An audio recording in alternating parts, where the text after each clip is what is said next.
नमाज पठणाचा व्हिडिओ मेधा कुलकर्णी यांच्याकडून ट्विट केल्यानंतर आता हिंदू संघटना आक्रमक पाहायला मिळते। गोपीचंद पडळकर यांनी या आंदोलनाचं समर्थन केलेलं आहे। त्यांची प्रतिक्रिया आपण जाणून घेतलेली आहे। शनिवार वाड्यात या ठिकाणी पोलिसांचा बंदोबस्त तैनात करण्यात आलेला आहे। तर या शनिवार वाड्यातील परिसरात जो मजार आहे, जी दर्गा आहे, ती हटवण्याची मागणी आता जोर धरू लागलेली आहे।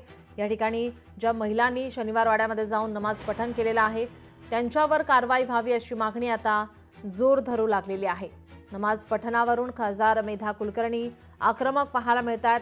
हिंदू संघटना या ठिकाणी आक्रमक झालेली आहे। पतित पावन संघटना या आंदोलनामध्ये सहभागी झालेली पाहायला मिळते। हिंदू संघटना यांच्याकडून जोरदार घोषणाबाजी केली जाते। जय श्री रामाच्या घोषणा केल्या जात आहेत। तर ज्या ठिकाणी नमाज पठण केलं गेलं आहे शनिवार वाड्यामध्ये, त्या ठिकाणी जाऊन मेधा कुलकर्णी आणि हिंदू संघटनांनी या ठिकाणी शिववंदना केलेली आहे।